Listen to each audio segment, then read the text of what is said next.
हमारे पीछे जो तस्वीर है वो तस्वीर है सपा विधायक जाहिद बेग की।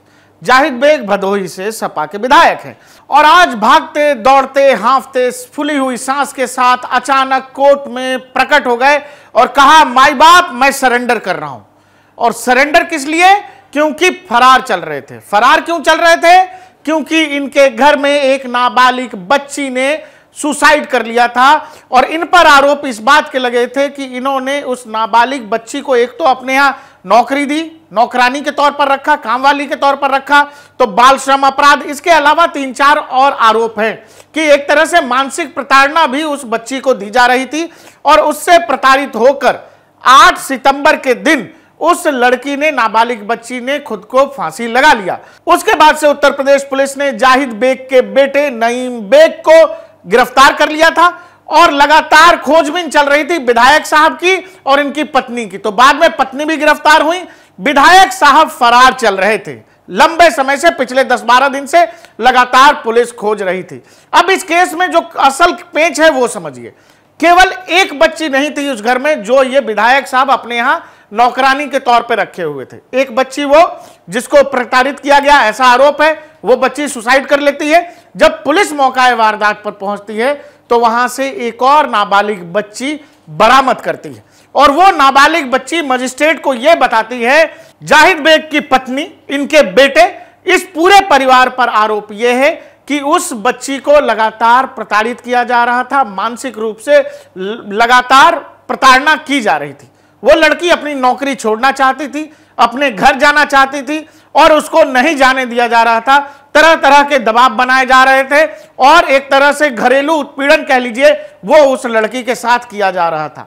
आज ही जाकर उस नाबालिग बच्ची ने फांसी यानी सुसाइड का रास्ता चुन लिया। उत्तर प्रदेश पुलिस अपराधियों के साथ, माफियाओं के साथ, दबंगों के साथ क्या करती है यह पूरा देश जानता है। और जैसे ही यह घटना हुई, विधायक साहब गायब हो गए, बेटा पत्नी गिरफ्तार हो गए और लगातार पुलिस विधायक साहब को ढूंढ रही थी। विधायक साहब जानते हैं कि यूपी पुलिस के हत्थे चढ़े तो कहानी तो वही है जो सब जगह अखबारों में छप जाता है। अगले दिन लोग लंगड़ा के चलते हैं।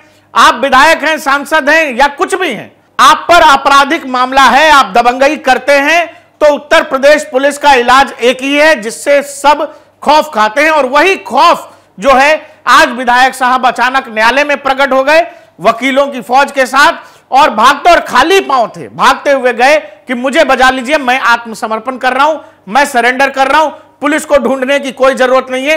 एक तरह से विधायक जी को यही वाला रास्ता लगा कि बच सकते हैं। समाजवादी पार्टी पर पुराने समय से ऐसा आरोप लगता रहा है कि जब भी समाजवादी पार्टी मजबूत हुई है राजनीतिक तौर पर, समाजवादी पार्टी के दौर में अपराधी बढ़े हैं, आपराधिक गतिविधियां बढ़ी हैं और लगातार समाजवादी पार्टी पर इस बात का आरोप लगता है कि समाजवादी पार्टी अपराध को बढ़ावा देती है।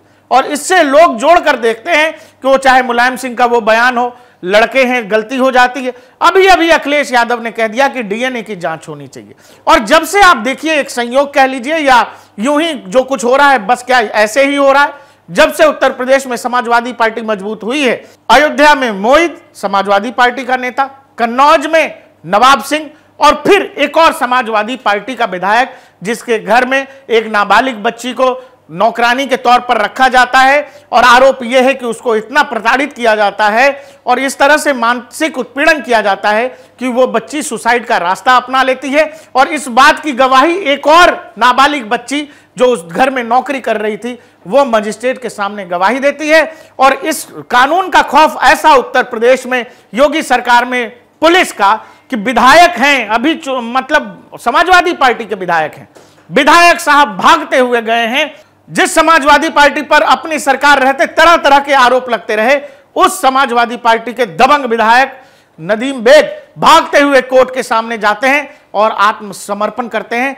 यही है जो उत्तर प्रदेश पुलिस की छवि पूरे देश में अलग बनाती है और बाबा योगी आदित्यनाथ के कानून वाले मॉडल की पूरे देश में सराहना होती है। आप विधायक हैं, सांसद हैं, चाहे जो भी हैं, अगर आपको थोड़ा सा भी आपसे कोई गलती हुई है और आपने अपराध किया है और ये आप जानते हैं तो भागिए मत, आत्मसमर्पण कर दीजिए, क्योंकि पुलिस से जितना भागेंगे पुलिस सजा भी उसी हिसाब से दे रही है।